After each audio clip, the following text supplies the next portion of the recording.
Of course, the man in the brown hat said. There are good policemen and there are bad policemen. You know, you're right, the young man said.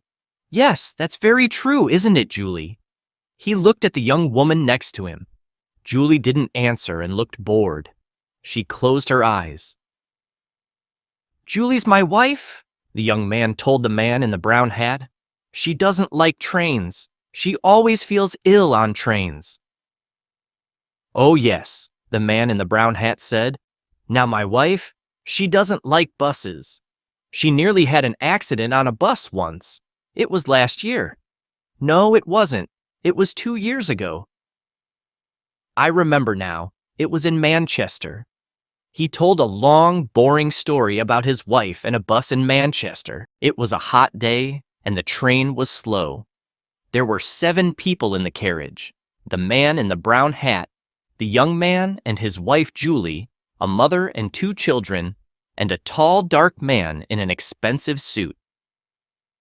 The young man's name was Bill. He had short brown hair and a happy smile. His wife Julie had long red hair and very green eyes, the color of seawater. They were very beautiful eyes. The man in the brown hat talked and talked. He had a big red face and a loud voice.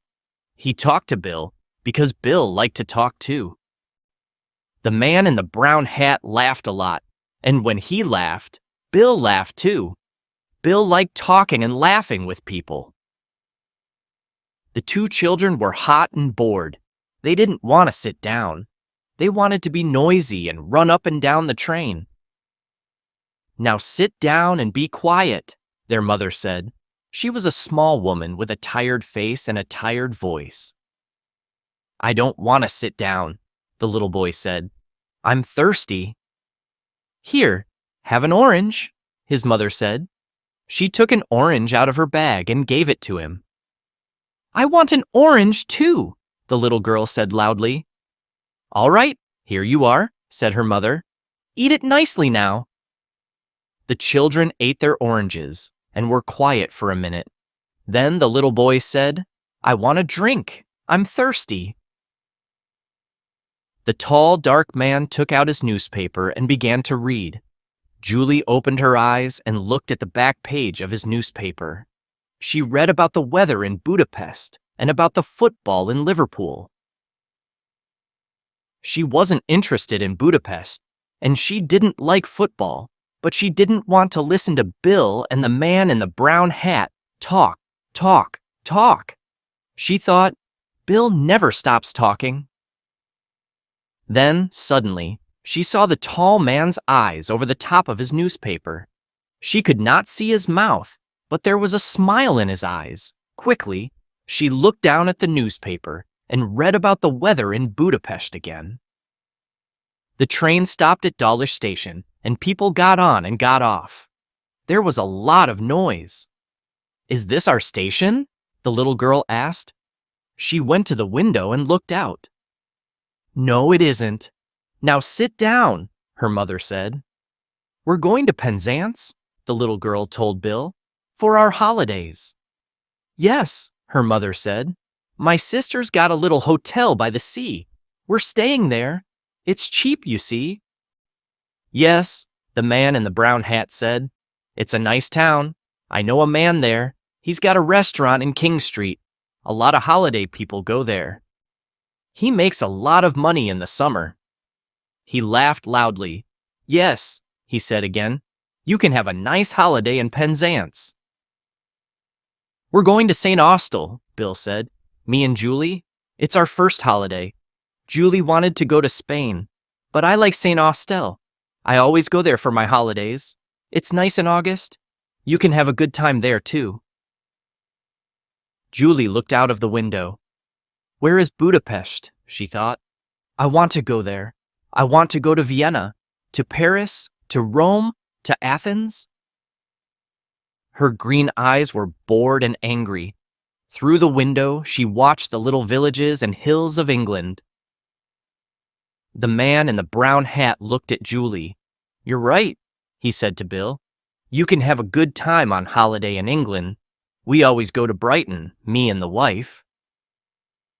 But the weather? We went one year and it rained every day, morning, afternoon, and night. It's true. It never stopped raining.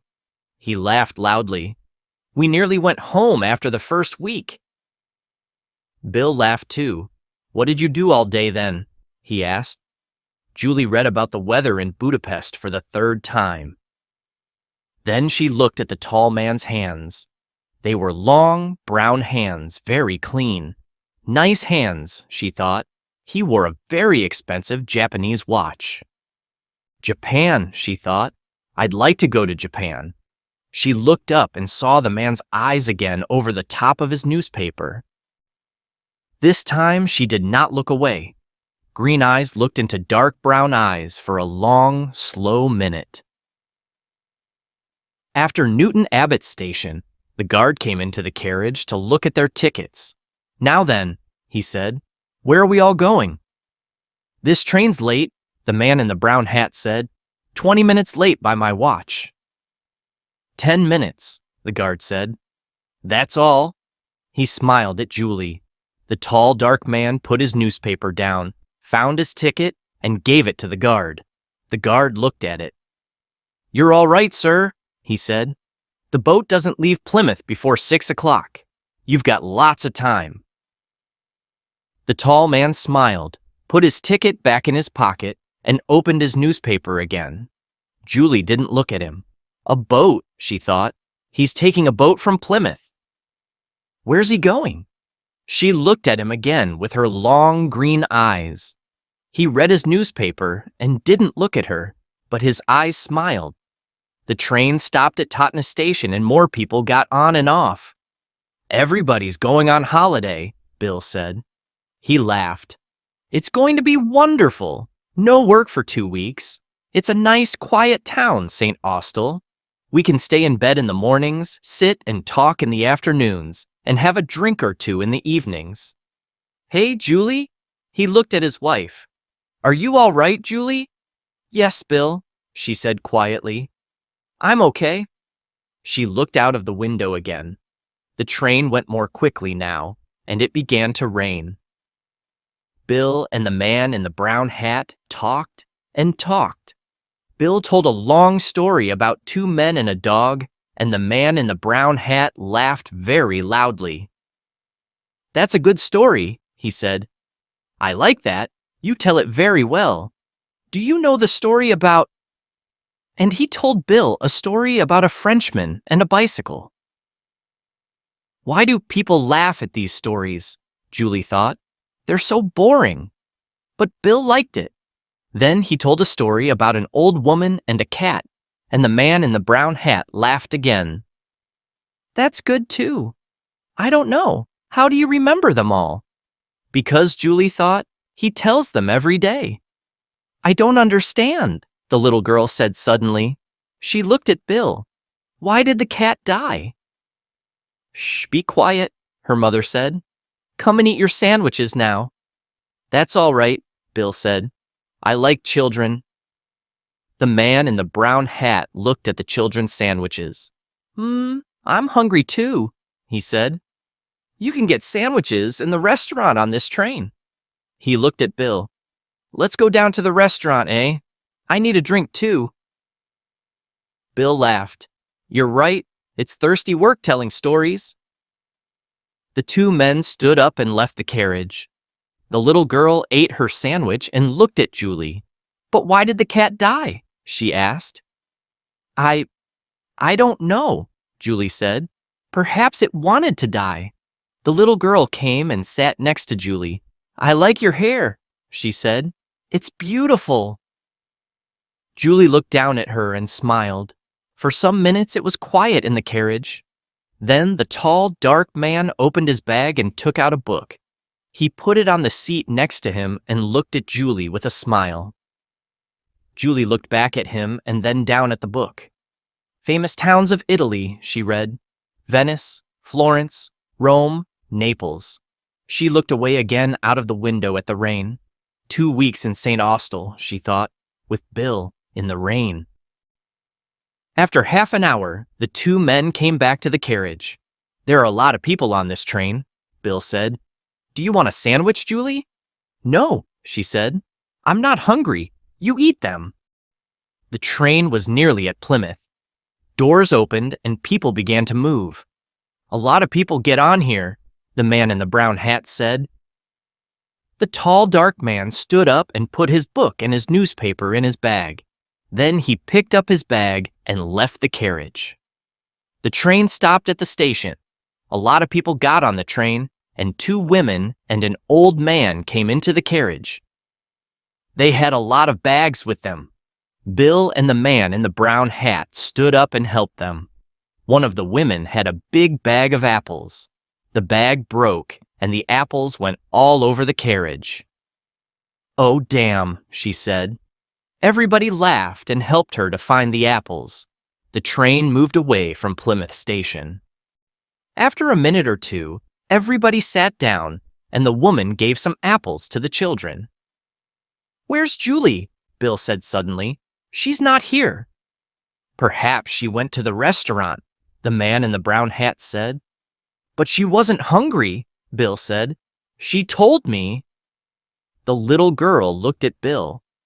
She got off the train at Plymouth, she said, with the tall, dark man. I saw them. Oh, Of course she didn't, Bill said. She's on this train. She didn't get off. Yes, she did, the children's mother said suddenly. I saw her too. The tall man waited for her on the platform. He waited for her. Bill's mouth was open. But he read his newspaper all the time. He didn't talk to Julie, and she never talked to him. They didn't say a word. People don't always need words, young man, the children's mother said. But she's my wife. Bill's face was red and angry. She can't do that, he said loudly. He stood up. I'm going to stop the train. Everybody looked at him, and the two children laughed. No, the man in the brown hat said. No, you don't want to do that. Sit down and eat your sandwiches, my friend. But I don't understand. Why did she go? What am I going to do? Bill's face was very unhappy. After a second or two, he sat down again. What am I going to do? He said again. Nothing, the man in the brown hat said. He ate his sandwich slowly. Go and have your holiday in St. Austell. You can have a good time there. Forget about Julie, those green eyes. Now he took out a second sandwich and began to eat it. I knew a woman once with green eyes. She gave me a very bad time. No, you want to forget about Julie.